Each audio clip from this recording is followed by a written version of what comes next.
4, 3, 2, 1. Good morning and welcome to this week's edition of History Comes Alive. Today and next week, in fact, we'll be traveling through Western Turkey, Crossroads of Civilization.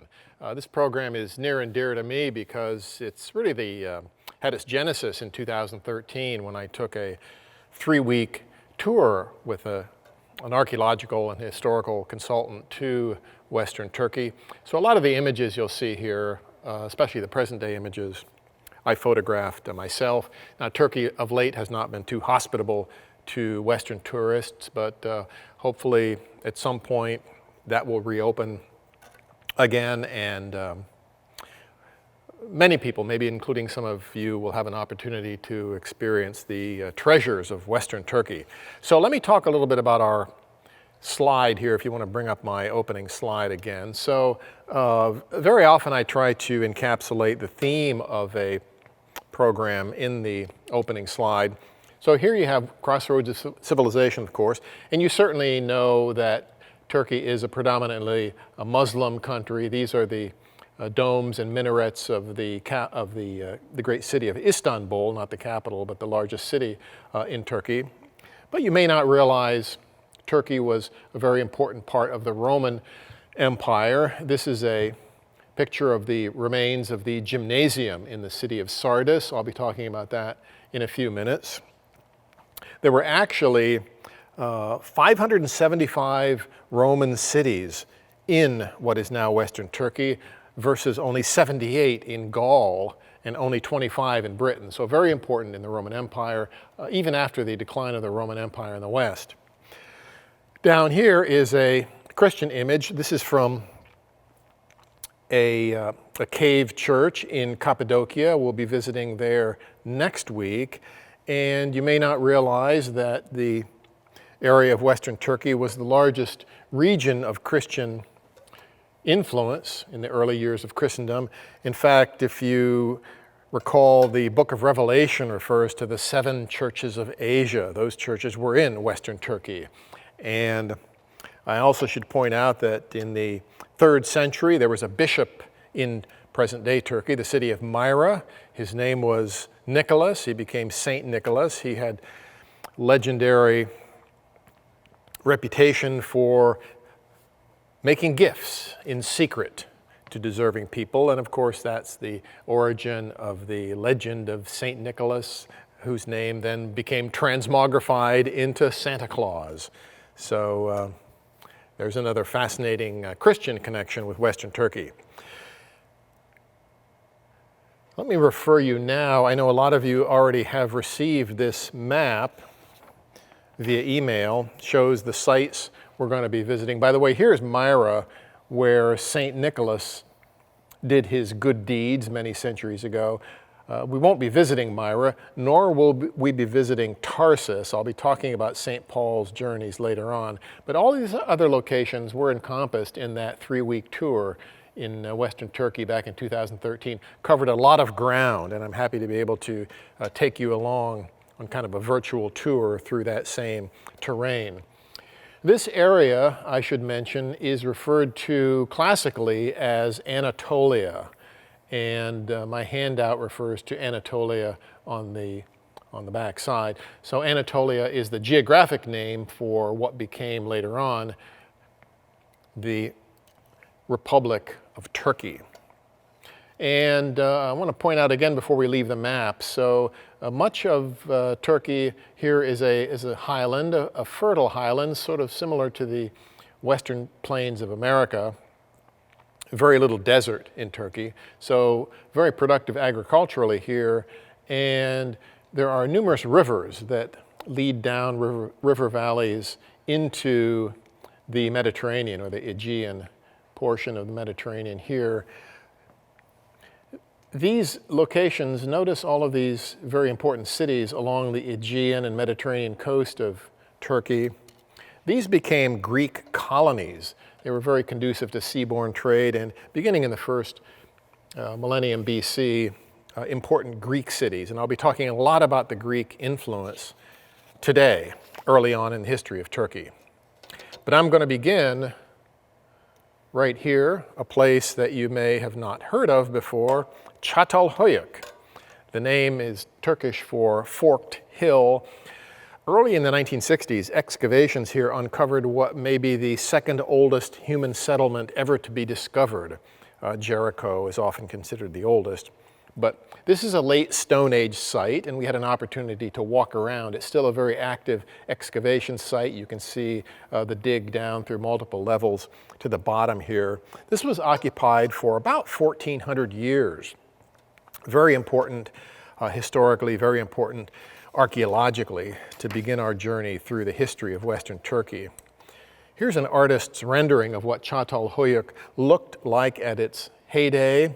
Had about 5,000 inhabitants, and the dwellings are all, they're mud brick, they're all clustered together. There are no streets, no passageways. People would enter and exit their homes from the roof. And if you look closely, you can see a number of people on the roof. They're not sunbathing, they're going about their daily business. Some sheep here, herding took place, as well as agriculture. And I want to point out here along the horizon, this is a range of extinct volcanoes, and one of the byproducts of volcanoes is you get a kind of a volcanic glass called obsidian, and we know that one of the major commercial enterprises, if you will, of this ancient city was the export of obsidian along river systems to elsewhere in present-day Turkey. As you can imagine, this is a very egalitarian society. There are no buildings that are particularly larger than any other buildings. So we know that most people were of equal status in the society of Çatalhöyük. And here's how they lived. This is an image out of a booklet we received at the Visitor Center, which accounts for this question up here. What was daily life like at Çatalhöyük? Well, you can see this very cozy mud brick home where an extended family would live, typically 5 to 10 people living in this space. And they had a curious custom of burying their dead in the floor of their homes. And I guess that way their ancestors could remain near and dear to them throughout their daily activities. Now I want to point out here on the wall some paintings of animals, human figures, and there have been a number of these unearthed at Çatalhöyük, these fascinating figures. Here's a depiction of a deer hunt being surrounded by hunters. And this enigmatic figure here, I love this one. This is a statuette of a woman who is often referred to as the Anatolian mother goddess. She appears in various guises throughout Anatolian history in Western Turkey. Here she is, she's sitting on a throne, and they're accompanied by lions here on either side of the throne. So we don't know quite what this woman symbolized. We don't think this society was matriarchal. It just so happens that this one particular artifact that was discovered shows a woman. Fascinating bit of ancient history in Western Turkey. Now let's go fast forward 5,000 years to the Hittite Empire. The Hittites are mentioned in the Old Testament, and somehow that name, those Hittites were in Canaan, were nowhere near Canaan, so that name somehow got associated with this civilization in central Turkey, which was really unearthed for the most part in the late 19th century. We didn't know much more about them other than that reference in the Old Testament. So excavations, especially around either side of 1900, this Hittite Empire was uncovered, flourished between 1700 and 1200 BC during the Bronze Age. Çatalhöyük, of course, was late Stone Age, so now we've advanced to the Bronze Age. This is their capital city of Hattusha. This is a citadel. Here you can see a couple of my intrepid fellow travelers hiking up the side of this earthwork here up to the very top where the citadel is. And once you get to the top, you see, among other things, this famous Lion's Gate. Here's being guarded by a lion on either side of this entryway. This was the royal citadel for the king of the Hittites. By the way, lions did in fact live in Western Turkey, as they did in various locations in Europe and North Africa, well into the Christian era. The city of Hattusha, the Hittite capital, had about 20,000 inhabitants on a site of about 500 acres, totally enclosed by 7 miles of walls. Now this is a picture of the present day with the stone foundations, pretty much all that remains of these buildings, storehouses, residences, and so on. One portion of the site, they've reconstructed the wall that would have been, back in the day, surmounting those foundations. A clay wall for defensive purposes around this great Hittite capital. One of the things we know about the Hittites is that they were very active in commerce, in trade. You might think of it as international trade. This was a fascinating site. It's near Hattusha, the capital. It's known as Kotepe, and it shows from the Hittite period a trading colony established by Assyrians. Assyria was a neighboring state of the Hittites, and in this excavation you can see here the outline of a merchant's home and office and place of business. And what's especially fascinating is the sign here shows oven. This was the oven in which the merchant did his bookkeeping, so to speak. This is where he made and fired these clay tablets using cuneiform writing, typical in the Middle East during the Bronze Age. And many of these were discovered on site. And again, this is where he would do his record keeping. Shows the importance of commercial activity, and also shows the introduction of a written language to the Hittites. The Hittites borrowed this style of writing from the Assyrians, with whom they had generally good trading relations. The biggest rival of the Hittites was Egypt. And these two great powers came to blows in 1275 BC. The two expanding empires ran into each other in present-day Syria, the Battle of Kadesh. And here's a rather lurid depiction of the battle, one of the largest battles in history, really the first battle that's recorded in any great detail from the ancient world. And it concluded with the world's first peace treaty, international peace treaty between two more or less equal states. Here is the actual treaty itself. It was written in both Hittite and Egyptian hieroglyphs. This is the Hittite version in a museum in Istanbul. Now, I'm going to take you off in a very interesting direction, because during this Battle of Kadesh, one of the Hittite generals was a resident of a Hittite ally, a city-state known as, well, to the Hittites, as Wilusa. We know that city-state as Troy. And so this leads me to talk about Troy. Well, you all know the story, or fragments of the story, told by Homer in the Iliad around 800 BC.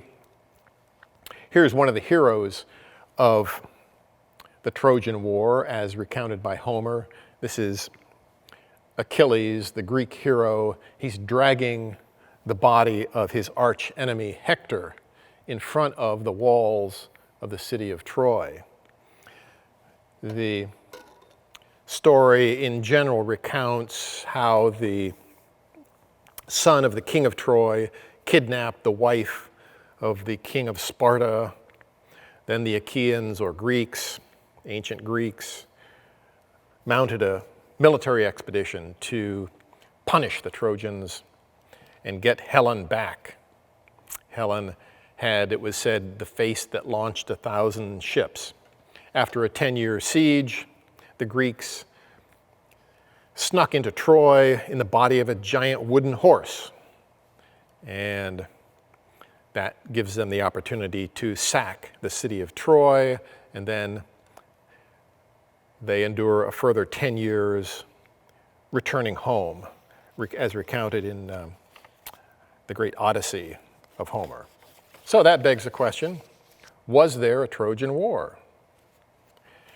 Well, something happened, we know from the historical records, something happened around 1250 BC, something between the ancient Greeks, the Achaeans, and this city of Wilusa or Troy, which was, as I said earlier, a vassal, an ally of the Hittite Empire.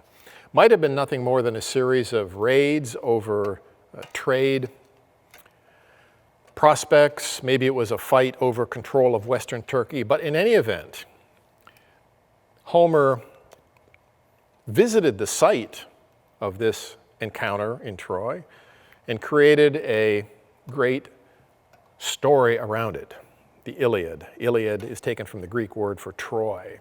And in that story, he incorporates all kinds of figures from Greek myth, legend, incorporates cultural values of the Greeks. We'll talk a little bit more about this. I have a program coming up in a couple of weeks on ancient Greece. But as early as 670, just 100 years or so after the time of Homer, this pottery vessel appears in Greece, and it shows quite clearly the Trojan horse. This is the first actual depiction that we have of this very clever means of assault on the city of Troy by the Greek warriors. You can see them peeking out from the side of the horse as it's hauled in on wheels. So whether that actually happened, whether there was actually a horse or not, well, it was a great story. But we know there was some sort of conflict that took place about the time of 1250 BC. Later on, European archaeologists got poking around. In the 1870s, a German archaeologist by the name of Heinrich Schliemann did the first serious excavation at this site. He uncovered what he called King Priam's treasure. And actually, for a time, his wife would go out to soirees wearing this magnificent gold headpiece with the danglies here on the side. Actually, whatever this was, it predated the time of King Priam by about 1,000 years, so it's quite old. Has nothing to do in reality with the story as presented by Homer. Well, here is an image of the site today. Whoops, let me go back up. There we go. Whoa, my slides keep moving here for some reason. Whoa. There we go. Settle down here. So here is, I'm going to go up one more and show you the site today, a portion of the site. Here's a person for scale, one of my fellow travelers. And this is from about 2500 BC. There are actually at least nine layers of artifacts at the site, covering a period going back 3,000 years or more. And here's an artist's rendering of the site from about 2500 BC. And here is this ramp dated around 2500 BC. And you can see in the artist's rendering that ramp leads up into a portion of the city of Troy, which was the royal citadel, contained the royal palace, maybe the most important temple. Everyone else in Troy lived outside these walls and even out into the surrounding countryside. Notice here too, the Aegean Sea is quite close to the site now. It has since moved much further away. Oops, we're getting the speed version here, and I think I have to make sure I stop bumping into my mouse. Okay, so that's where we are. 2,500 years ago. Now, around the time of the Trojan War, this is what the site looked like. So we're now into a level that is dated to about 1700 BC. And this is fascinating because if you can compare it with the artist's rendering here of what the city looked like at the time of the siege of Troy, here's a diagram that the archaeologists have put together for us. And you can see these towers, one of which is depicted here. Here's an adjacent tower depicted here. And if you go around the corner from the tower, you see this passageway, this entrance which is right here in the actual archaeological remains. So again, a great tower was here, here. You go around the corner of the tower and you're at this entranceway. And this showed how the Trojans very cleverly would defend the site by requiring any invaders to go through this narrow corridor and then jog left to get into the site itself. So sort of a function somewhat like a moat or another castle defensive mechanism by the ancient Trojans. Fascinating how all this has been put together. I have no idea how archaeologists figure all of this out. Well, the Trojan War is remembered today on site. This is the rendering of the Trojan horse on the museum grounds at the city of Troy. And this is actually considered a much more likely depiction of what, if there was a Trojan horse, what it would have looked like.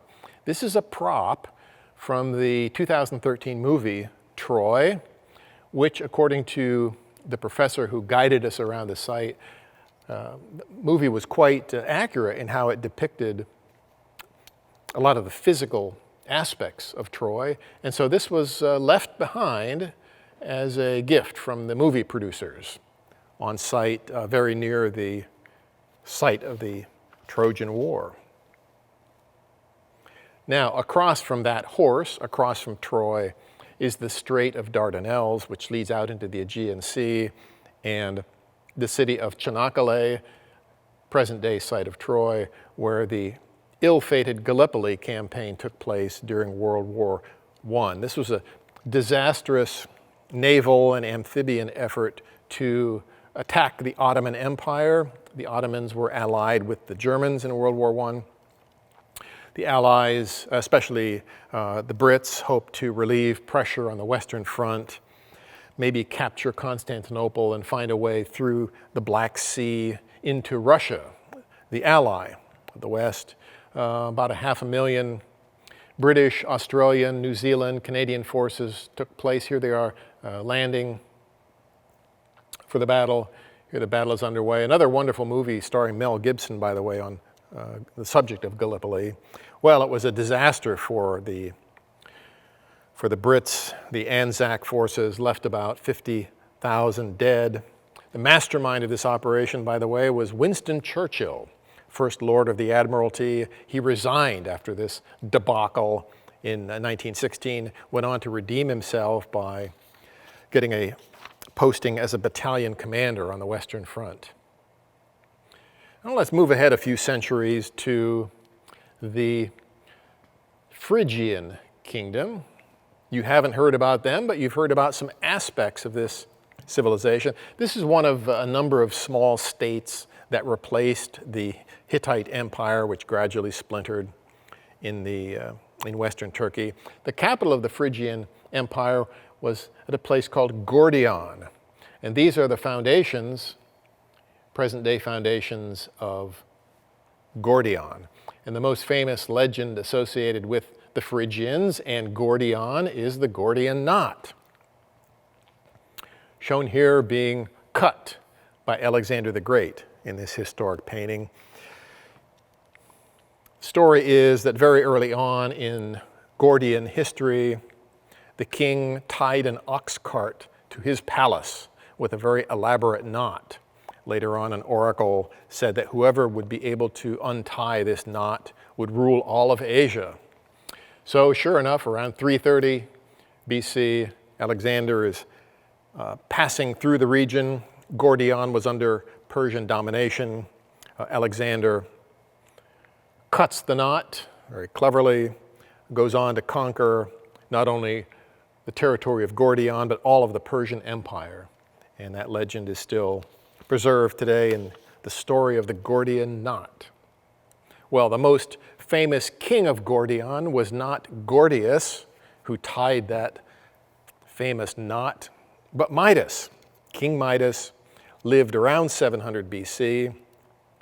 Well, rather, a king named Midas lived at that time. He may not have been the legendary King Midas, who supposedly could turn into gold anything that he touched. But we do know that this particular King Midas left a very nice tomb right outside the city of Gordion, and it's marked by this 160-foot high mound of earth placed on top. There are a lot of these in the landscape around Gordion. They've all been broken into and robbed out, except for this one that we visited, somehow was preserved. There's the entrance, and inside, a chamber was discovered with incredible goods. We sort of felt like uncovering the tomb of King Tut when we walked in there. One of the most fascinating artifacts is this wooden table. The top is, of course, plexiglass, but the wood is miraculously preserved after 2,700 years. Very nice furnishings of King Midas in Gordion.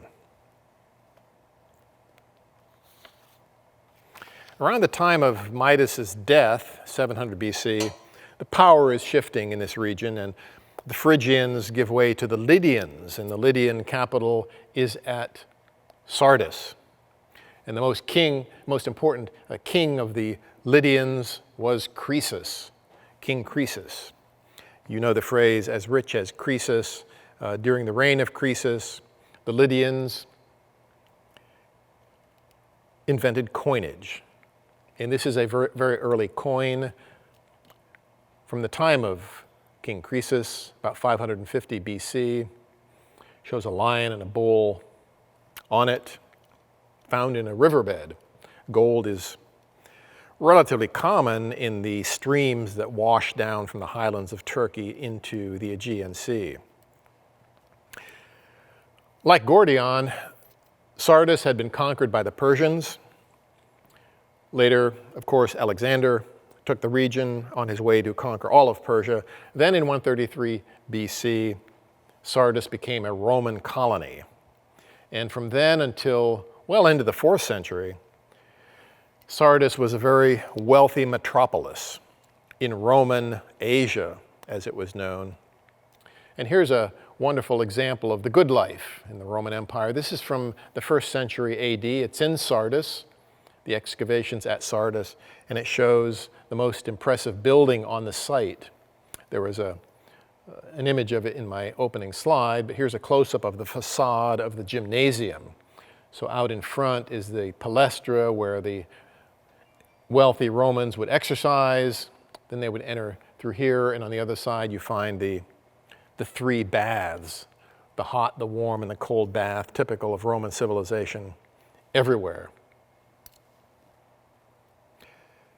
Another really fascinating building right nearby, actually. It's only 100 yards or so from the Roman gymnasium, is this synagogue from the 2nd century. It's one of the best preserved synagogues in the entire Roman world. There was, in fact, a very large Jewish community in Sardis. They may have been descended from the Jews that were freed from captivity in Babylon by Cyrus the Great. Of course, many of those Jews went back to their homeland of Judea, but others circulated throughout the what became the Roman world. And that's perhaps the origin of the Jewish community of Sardis. During the Roman Empire, most Roman officials in the provinces were tolerant toward Jews. They respected their written traditions, their legal tradition, allowed Jews to practice their faith as long as they didn't attack the Roman gods or spread anti-imperial propaganda. Hence, this site was so well preserved and quite active, even in the early Christian era. This is the assembly hall. You can see again some people for scale. Fabulous mosaics in the floor, very Roman style, held about 1,000 worshipers. The seats in front here is where the elders of the synagogue would sit during services. And the walls of this assembly hall are covered in these fabulous mosaics, patterns of marble inlays in amazing geometric patterns, magnificent sight, and entirely unexpected, a sight from the Roman Jewish world of the early first millennium. Well, of course, another ancient faith emerging in the Roman world at this time, Christianity, of which I will speak more next week. But by the end of the 4th century, the entire Roman world, the Roman Empire, became officially Christian.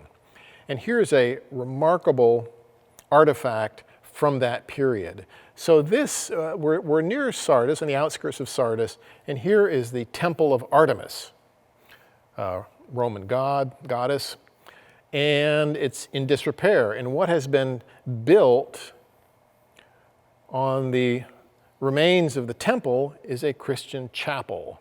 So here in one photograph, you encompass the decline of the Roman world and the gradual emergence of the Christian world in Roman territory. Sardis is just one of the important Greco-Roman cities in Western Turkey. Another one is Pergamon. Shown here was capital of its own small kingdom that flourished after the Persians were driven out of Western Turkey. At its peak, and this artist's rendering depicts the height of Pergamon. At its peak, the city housed about 150,000 people on a 1,000-foot high Acropolis, or high point. Here's what the site looks like today from the ground. And again, here it is back in the day as imagined by an artist based on the archaeological evidence. Suggests the power, sophistication of this city. The word parchment, by the way, is derived from the name of the city, Pergamon. Parchment, processed animal skins used for writing, was invented in Pergamon, and the genesis of parchment is that during the time of the height of Pergamon, the Egyptians banned the export of papyrus, and so the locals developed their own writing medium, again, taking its name, parchment, from the name of the city.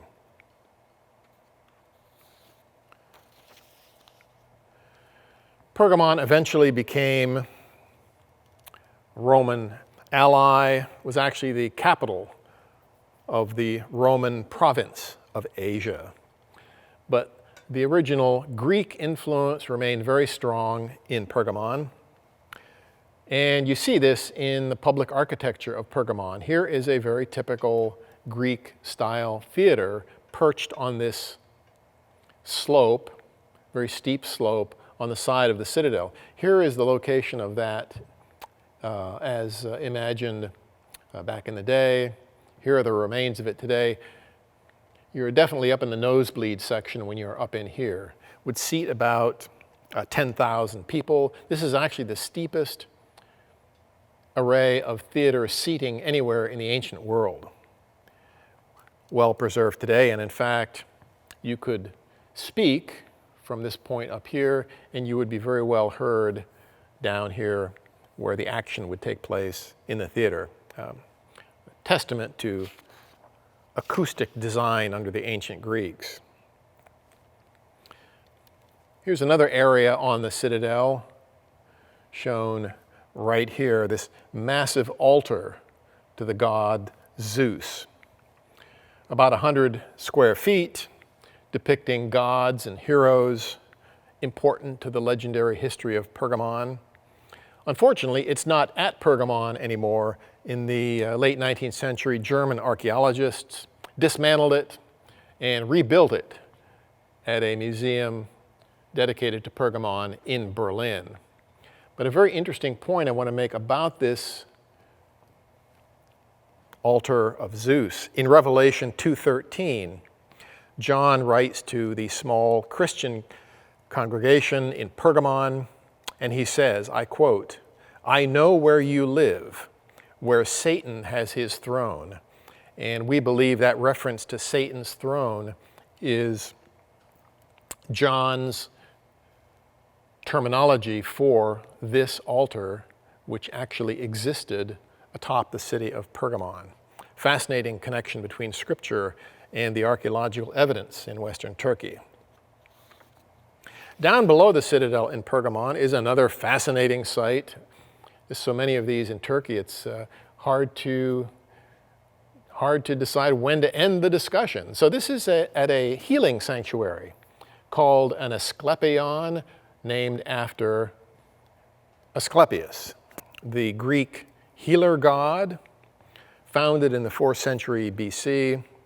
I should point out here, this is the altar, the main altar at this Asclepion or healing center, and you can just see some snakes entwined around it. Snakes were sacred to the cult of Asclepius. And later on the rod of Asclepius, here's a snake entwined around it. This was incorporated into the logo of the American Medical Association. So this is distinct from the two-headed caduceus. This is the actual derivation of the snake in the AMA logo today. So now you know where it came from the Asclepion of Asclepius in Pergamon. The famous Roman physician, Galen, 1st century AD, was born in Pergamon. He trained here, went on to become a surgeon to gladiators, and then the personal physician of the emperor himself. And the kind of medicine that he studied at Pergamon, you get a sense of it here, these incubation rooms where you would pay a small fee to the priest, you would go underground through this passageway, and you would find various rooms off to either side. And you would go in those rooms, spend the night, and in your sleep, harmless snakes would be roaming about. And the next morning, you would wake up, or maybe you were awake all night with the snakes crawling over your body. But in any event, the next morning, you would tell the priest what you dreamed. Again, if you dreamed about anything besides snakes, the priest would take that information, use it to interpret the dream, and prescribe a treatment. And the kinds of treatments prescribed in Roman medicine, very much like a health spa today. Might be prescribing an herbal diet, some pills and potions, a little exercise, a little massage, mud baths, bloodletting. Well, we don't do bloodletting anymore today, but all of these treatments could be prescribed and made available to you in this ancient form of a health spa. In fact, there's one Roman account of a noted hypochondriac.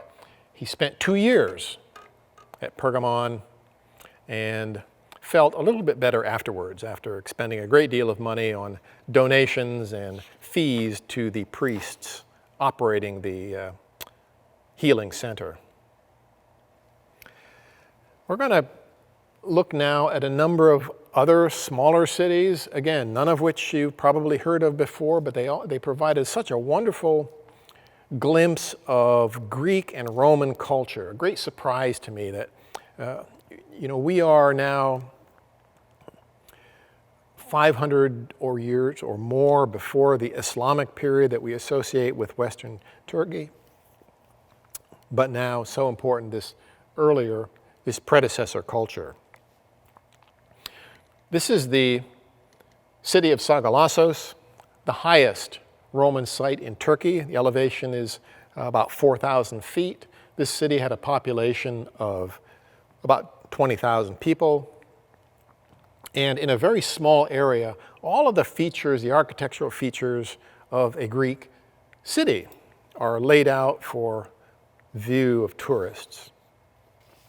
For example, just as in Renaissance Italy, much later on, wealthy citizens of Sagalassos would pay for civic building projects to enhance their reputation in the community. This is the remains, very well preserved remains of a library in Sagalassos. Fabulous mosaic floor, again in the Roman style. And along the wall, these shelves would hold the scrolls, the parchment scrolls, or perhaps papyrus scrolls, which is how knowledge was preserved and transmitted before books were bound together. So your library would consist of of hundreds or perhaps thousands of these rolls tucked neatly on the shelves. And again, this library we know was dedicated by a wealthy citizen of Sagalassos. His dedicatory inscription is at the entrance. In the central square, or the agora of Sagalassos, this is a portion of the agora, is the Nymphaeum. Right here, the Nymphaeum is named after the nymphs, spirits associated with streams in the ancient Greek and Roman world.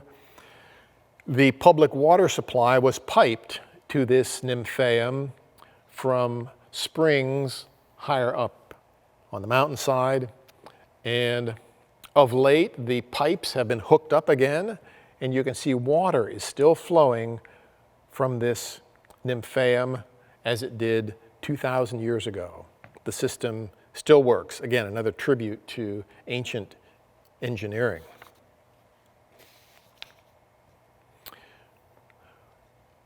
As Greek and Roman influence proved to be so important in Western Turkey, of course, notions of governance entered the region, including notions of democracy. Prime example of that is in the city of Miletos, founded by the Greeks. This is a beautifully preserved council house, or boulaterion. Here's how the site looks today. This is what the building would have looked like in ancient days, complete with a wooden roof, now long gone. This was the location of sort of a mini Senate, if you will, where the leading citizens of the day would get together and decide what would be put before the entire assembly. Seats about 500. Here's an altar in the front. They could make offerings to the gods to ensure that their deliberations would meet the test of divine endorsement.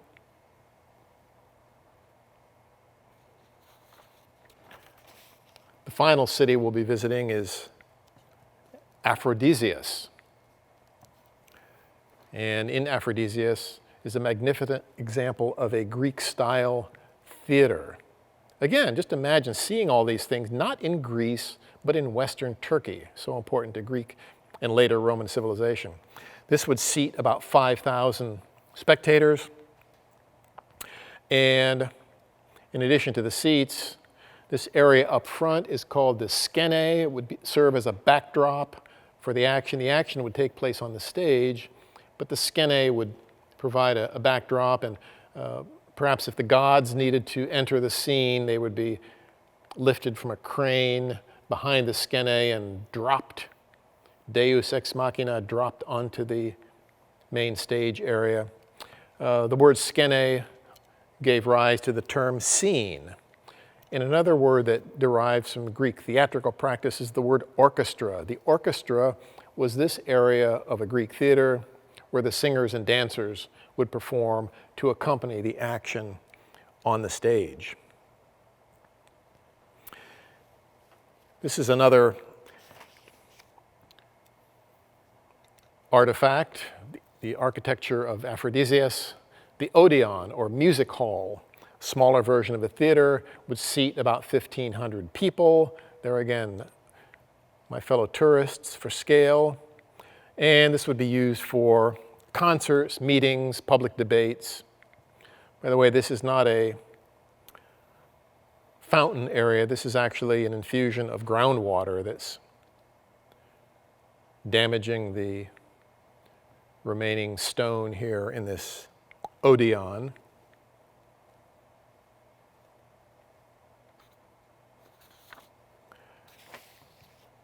And finally, here is the stadium, a Roman custom, infiltrating the city of Aphrodisias, extends all the way back here, about 200 by 800 feet in dimensions, would seat 20,000 people in the stands, used for foot races, track and field events. Not for chariot races, by the way. Chariot races were held in another kind of a setting called a circus, like a hippodrome. But this was the stadium for a variety of athletic contests. And in this oval area, marked off here, is where the gladiatorial contests would take place. Blood sports between men and animals, a very violent public spectacle, oddly enough, in a city named after the ancient goddess of love, Aphrodite.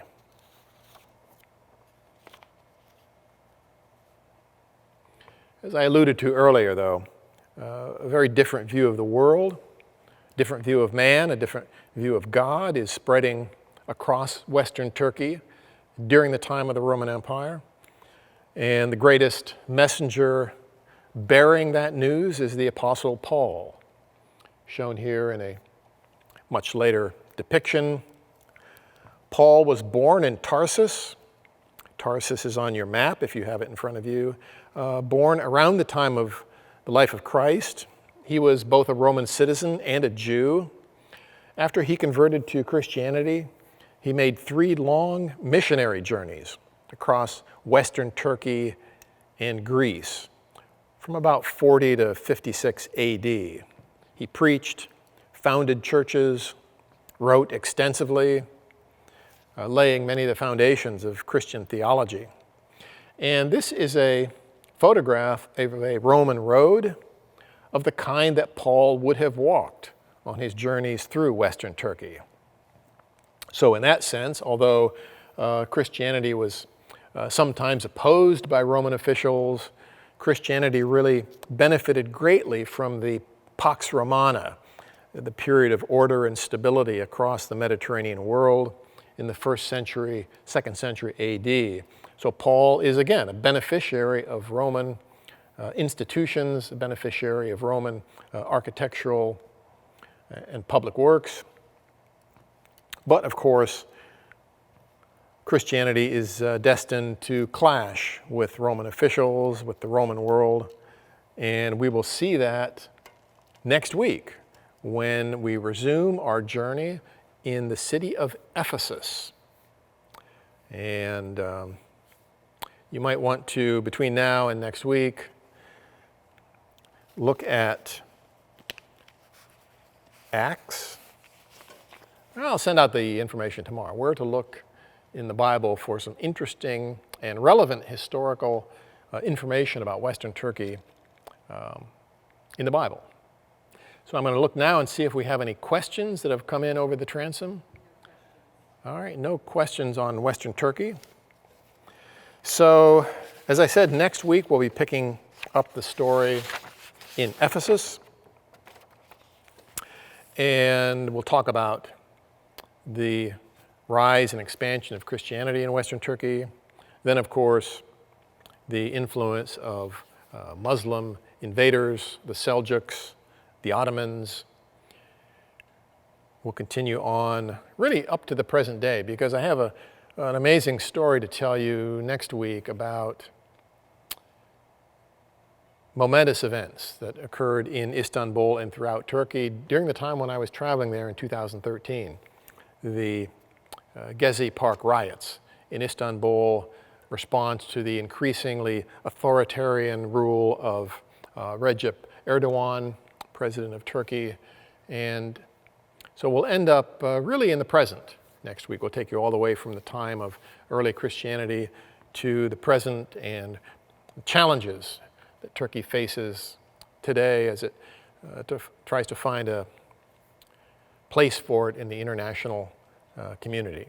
So I hope you'll join me next week for part 2 of our journey through Western Turkey, Crossroads of Civilization.